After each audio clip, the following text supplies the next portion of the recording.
आप जयपुर में JDA approved property लेने की प्लानिंग कर रहे हैं और आप सोच रहे हैं कि जयपुर में किस प्रकार की प्रॉपर्टी लेनी चाहिए, कमर्शियल या फिर रेजिडेंशियल।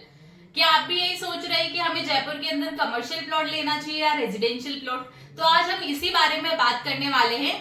आप पूरा वीडियो ध्यान से सुनिएगा। आज हम इसी बारे में बात करना चाहिए कि आपको कमर्शियल प्लॉट लेना चाहिए जयपुर के अंदर या फिर रेजिडेंशियल प्लॉट लेना चाहिए। आपके अपने चैनल प्रॉपर्टी हेडक्वार्टर में आपका स्वागत करती हूं। आज हम बात करने वाले हैं जयपुर के अंदर हमें कौन सी प्रॉपर्टी लेनी चाहिए, रेजिडेंशियल या फिर कमर्शियल प्रॉपर्टी। तो आज हम इसके बारे में 4 टॉपिक पे बात करेंगे। पहला, रेजिडेंशियल प्रॉपर्टी और कमर्शियल प्रॉपर्टी क्या होती है, दोनों में क्या डिफरेंस है। Second thing and third thing कि आपको कौन सा लेना चाहिए, कमर्शियल लेना चाहिए या रेजिडेंशियल लेना चाहिए। और चौथा हम बात करेंगे कि आपके लिए जयपुर के अंदर कौन सी प्रॉपर्टी सुटेबल रहेगी।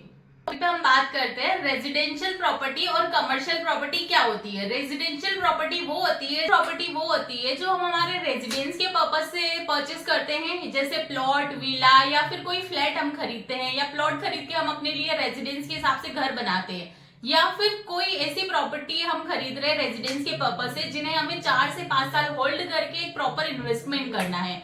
तो ये होती है रेजिडेंस प्रॉपर्टी। और साथ ही बात करें कमर्शियल प्रॉपर्टी की, तो कमर्शियल प्रॉपर्टी वो होती है जो हम हमारे बिजनेस को स्टार्ट करने के लिए या कोई भी छोटी इंडस्ट्री के लिए या खुद की शॉप खोलने के लिए या कोई भी बिजनेस पर्पज से अगर हम कोई प्रॉपर्टी खरीद रहे हैं तो वो होती है कमर्शियल प्रॉपर्टी। अब बात करते हैं इन दोनों के बीच में डिफरेंस क्या है।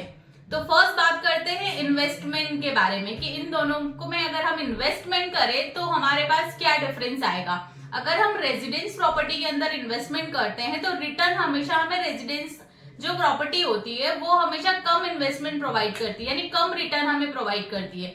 लेकिन अगर कंपेयर करें कमर्शियल प्रॉपर्टी, तो कमर्शियल प्रॉपर्टी में हमेशा रिटर्न बड़ा और शॉर्ट टर्म में अच्छा मिलता है।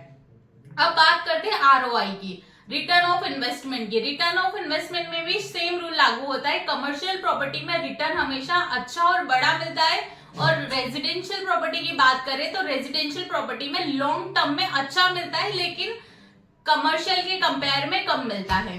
और बात करते हैं रेंटल इनकम की। दोनों में रेंटल इनकम का जो है वो अगर हम पूरे वर्ल्ड के लेवल पे देखें तो जो रेजिडेंशियल प्रॉपर्टी है, जो प्रॉपर्टी को हम खरीदते हैं उससे 1% हमें रिटर्न मिलता है, बल्कि कमर्शियल प्रॉपर्टी का जो वैल्यू होता है उसका कभी 2%, 3% एंड 4% तक भी हमें समटाइम्स रिटर्न मिलता है। अब बात करते हैं कि आपको कौन सी प्रॉपर्टी लेनी चाहिए, और कि आपको अगर प्रॉपर्टी लेनी है तो आपको कौन सी प्रॉपर्टी लेनी चाहिए, कमर्शियल या रेजिडेंशियल प्रॉपर्टी। अब बात करते हैं रेजिडेंशियल प्रॉपर्टी के बारे में। अगर आप ऐसे बायर है यानी ऐसे कस्टमर है जिनका बजट 40 लाख, 50 लाख, 60 लाख या 1 करोड़ तक का है, तो आप जाइए रेजिडेंशियल प्रॉपर्टी के लिए। रेजिडेंशियल प्रॉपर्टी की वैल्यू कम होती है और वो लॉन्ग टर्म में अच्छा प्रॉफिट देती है। और अगर कंपेयर करें कमर्शियल प्रॉपर्टी, अगर आप ऐसे बायर है जिनका बजट 2 करोड़, 3 करोड़, 4 करोड़ का है और आप चाहते हैं शॉर्ट टर्म में आप एक अच्छे लेवल पे प्रॉफिट अर्न करें, तो आप जाइए कमर्शियल प्रॉपर्टी में। कमर्शियल प्रॉपर्टी जो होती है शॉर्ट टर्म में आपको एक अच्छा रिटर्न प्रोवाइड कर देती है। कि रिस्क रेजिडेंशियल प्रॉपर्टी में ज्यादा होता है या फिर कमर्शियल प्रॉपर्टी में ज्यादा होता है। अगर कंपेयर करें दोनों को तो सबसे ज्यादा जो रिस्क होता है वो कमर्शियल प्रॉपर्टी में होता है, और उसका रीजन भी होता है, जो कमर्शियल प्रॉपर्टी होती है सबसे बड़ी बात उसमें टैक्स हमेशा ज्यादा लगता है, और सेकेंड थिंग उसमें गवर्नमेंट का यानी जयपुर की जो डेवलपमेंट अथॉरिटी है उनका इन्वॉल्वमेंट हमेशा ज्यादा रहता है। और रेजिडेंशियल प्रॉपर्टी की बात करें तो उसमें ऐसा कोई प्रॉब्लम नहीं होता, तो रिस्क फैक्टर हमेशा ही कम रहेगा।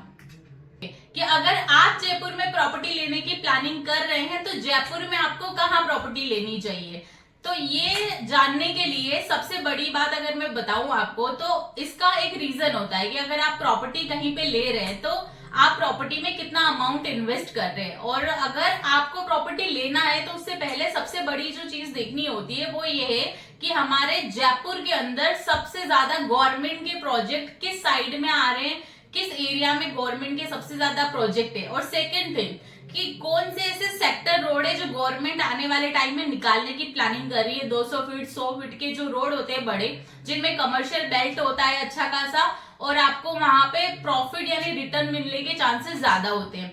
एंड सेकेंड थिंग, अगर हम जयपुर के नक्शे में देखिए तो आइए मास्टर प्लान के हिसाब से समझते हैं। ये हमारे जयपुर का मास्टर प्लान है और यहाँ पे जयपुर में गवर्नमेंट के प्रोजेक्ट की बात करें तो ये रहा महिंद्रा सेज। महिंद्रा सेज आने से पहले इस एरिया की जो रेट थी वो 15,000 20,000 के आसपास थी। अगर आज हम यहाँ पे कंपेयर करें तो इस पूरे एरिया की जो वैल्यू है वो 40,000 50,000 60,000 है। वो महिंद्रा सेज प्रोजेक्ट पास होने के और बन जाने के बाद इसकी जो वैल्यू है वो डबल से भी ज्यादा हो गई है। सेम अगर हम टोक रोड पे कंपेयर करें तो टोक रोड पे सबसे डेवलप अभी जो तेजी से हुआ है वो है प्रताप नगर वाला एरिया। इस एरिया में कोचिंग हब आया था। कोचिंग हब आने से पहले यहाँ की वैल्यू थी 20,000 25,000 और कोचिंग हब बन जाने के बाद यहाँ की वैल्यू हो गई 80,000 1 लाख तक। और उसके बाद यहाँ पे एनआरआई कॉलोनी आई तो उसके बाद 1 लाख से 1.5 लाख तक भी यहाँ की रेट चली गई। तो अगर आप कंपेयर कर रहे हैं, अगर देख रहे हैं तो जयपुर का मास्टर प्लान चेक कीजिए। जैसे टोक रोड पे हम बात करें तो शिवदासपुरा में जो लैंड पुलिंग वाली योजना है, यहाँ पे गवर्नमेंट के प्रोजेक्ट आने वाले टाइम में आने वाले हैं। तो आप इस एरिया में भी आने वाले फ्यूचर में प्लॉट लेने की प्लानिंग कर सकते हैं। अगर आप देख रहे हैं कि टोक रोड पे लेना है तो यहाँ पे सेक्टर रोड की बात करें तो 200 फीट के काफी ज्यादा सेक्टर रोड यहाँ पे निकले हुए हैं गवर्नमेंट के अभी, और यहाँ पे डेवलपमेंट भी काफी तेजी से बढ़ रहा है। और सबसे बड़ी बात, यहाँ पे मेट्रो का भी प्रोजेक्ट आ चुका है। चाकसू मोड़ पे मेट्रो स्टेशन बनने जा रहा है, तो आप इस एरिया में प्लानिंग कर सकते हैं।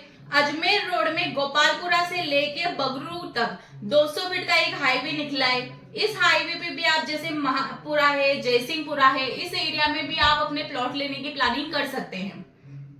आई होप सो कि आपको समझ आया होगा कि जयपुर में हमें कमर्शियल प्लॉट और रेजिडेंशियल प्लॉट अगर लेना है तो कहाँ लेना चाहिए और उसके लिए कौन सी जगह सुटेबल रहेगी आपके लिए स्पेशली।